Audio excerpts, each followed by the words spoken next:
Chapter 7 The Home Under the Ground.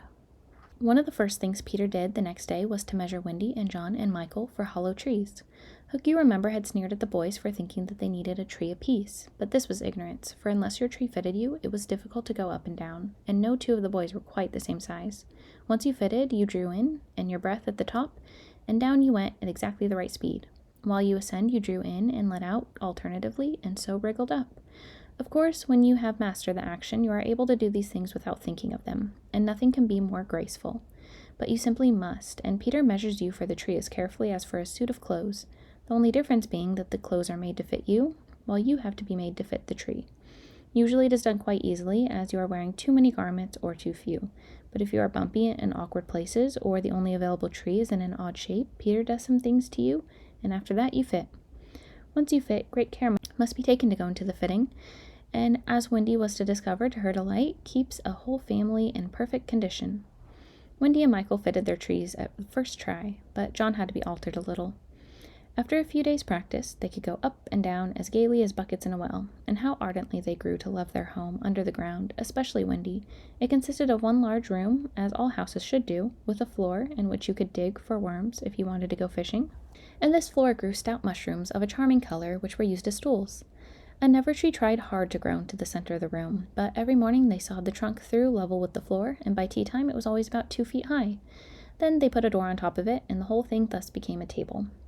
As soon as they cleared away, they sawed off the trunk again, and thus there was more room to play.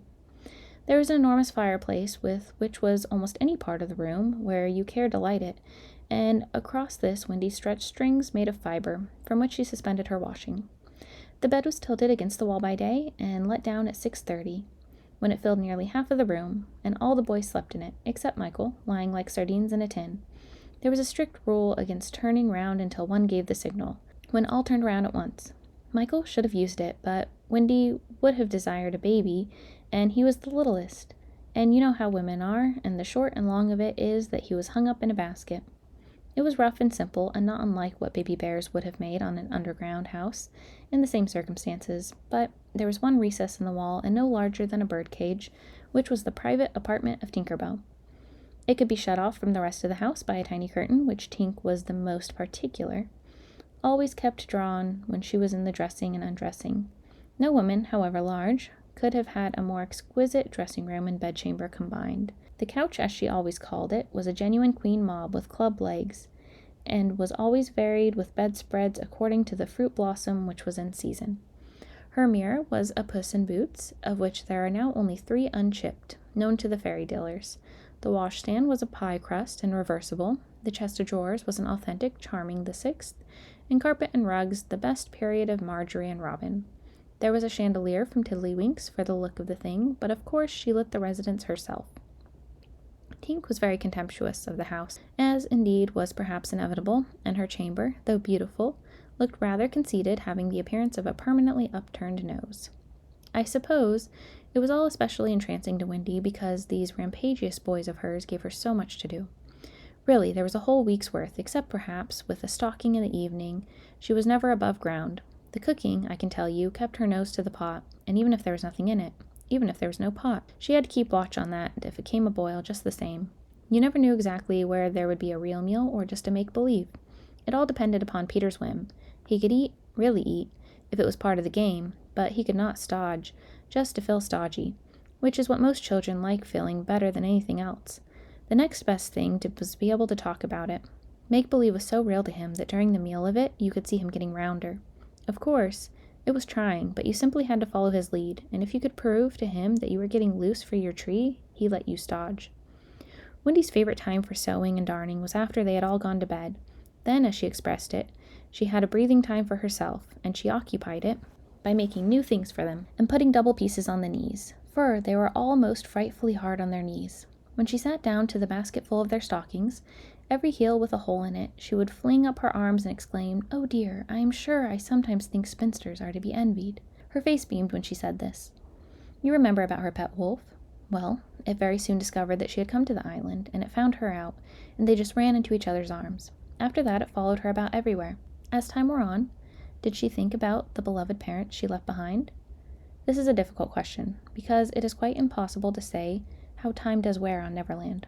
where it is calculated by moons and suns, and there are ever so many more of them on the mainland. But I'm afraid that Wendy did not really worry about her father and mother. She was absolutely confident that they would always keep the window open for her to fly back, and this gave her complete ease of mind. What did disturb her at times was that John remembered his parents vaguely only, and as people he had once known, while Michael was quite willing to believe that she was really his mother. These were things that scared her a little, and nobly anxious to her duty, she tried to fix their old life into their minds by setting them examination papers on it, as like as possible as the ones she used at school.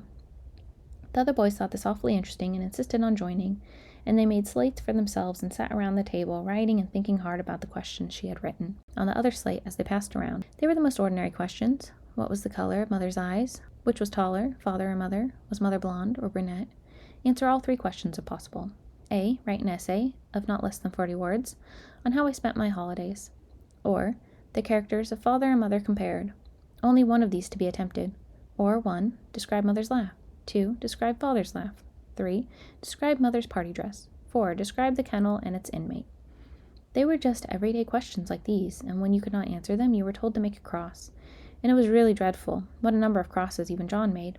Of course, the only boy who replied to every question was Slightly, and no one could have been more hopeful of coming out first, but his answers were perfectly ridiculous, and he really came out last, a melancholy thing. Peter did not compete.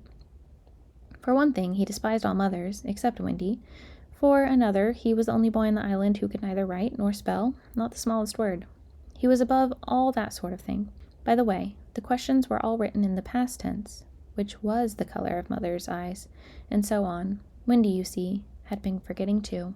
Adventures, of course, as we shall see, were of the daily occurrence. But about this time, Peter invented, with Wendy's help, a new game that fascinated him enormously, until he suddenly had no more interest in it, which, as you have been told, was what always happened with his games. It consisted of pretending not to have adventures, and doing the sort of thing that John and Michael had been doing their whole lives, sitting on stools, flinging balls in the air, pushing each other, going out for walks, and coming back without having killed so much as a grizzly.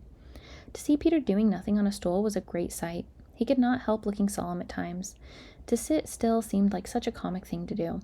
He boasted that he had gone walking for the good of his health. For several sons, these were the most novel of all adventures to him, and John and Michael had to pretend to be delighted also, otherwise he would have treated them severely. He often went out alone, and when he did come back, you were absolutely never certain whether he had had an adventure or not. He might have forgotten it so completely that he knew nothing about it, and then when you went out you found the body. And, on the other hand, he might say a great deal of it, and yet you could not find the body. Sometimes he came home with his head bandaged, and then Wendy cooed over him and bathed it in lukewarm water, while he told dazzling tale. But she was never quite sure, you know. There were, however, many adventures which she knew to be true because she was in them herself, and then there were still more that were at least partly true, for the other boys were in them and said that they were wholly true. To describe them all would require a book as large as an English-Latin, Latin-English dictionary, and the most we can do is give one as a specimen of the average hour on the island. The difficulty is which one to choose. Should we take the brush with the Redskins at Slightly Gulch? It was a cheerful affair, and especially interesting as showing one of Peter's peculiarities, which was that in the middle of a fight he would suddenly change sides. At the Gulch, when victory was still in balance, sometimes leaning this way, sometimes that, he called out, "I'm a Redskin today, what are you, Toodles?" And Toodles answered, "Redskin, what about you, Nibs?" And Nibs said, "Redskin, what about you, Twin?" And so on, and they were all Redskins, and of course, that would have ended the fight had not the real Redskins, fascinated by Peter's methods, agreed to be lost boys for that once. And so, it all went on again, more fiercely than ever. The extraordinary upshot of this adventure was that we have not decided yet that this adventure we are to narrate. Perhaps a better one would be the night by the attack on the Redskins under the house, when several of them stuck in the hollow of the trees had to be pulled out like corks. Or we might tell how Peter saved Tiger Lily's life in the Mermaid's Lagoon, and so made her his ally. Or we could tell of the cake that the pirates cooked so that the boys might eat it and perish, and how they placed it in one cunning spot after another, but always Wendy snatched it from the hands of her children, so that in time it lost its succulence, and became as hard as a stone, and was used as a missile, and Hook fell over it in the dark. Or suppose we tell the tale of the birds that were Peter's friends, particularly of the Never bird that built in the tree overhanging the lagoon, and how the nest fell into the water, and still the bird sat on her eggs, and Peter gave orders that she was not to be disturbed. That is a pretty story, and the end shows how grateful a bird can be. But if we tell it, we must also tell the whole adventure of the lagoon, which would of course be telling 2 adventures rather than just one. A shorter adventure, and quite as exciting, was the Tinkerbell's attempt, with the help of some street fairies, to have the sleeping Wendy conveyed into a great floating leaf on the mainland. Fortunately, the leaf gave way, and Wendy woke, and thinking it was bath time, and swam back. Or again, we might choose Peter's defiance of the lions, when he drew a circle round them on the ground with an arrow and dared them to cross it. And though he waited for hours with the other boys and Wendy looking on breathlessly from the trees, not one of them dared to accept his challenge. Which of these adventures shall we choose? The best way will be to toss for it. I have tossed, and the lagoon has won. This almost makes one wish that the gulch or the cake or Tink's leaf had won. Of course, I could do it again and make it the best of the three. However, perhaps fairest to stick to the lagoon.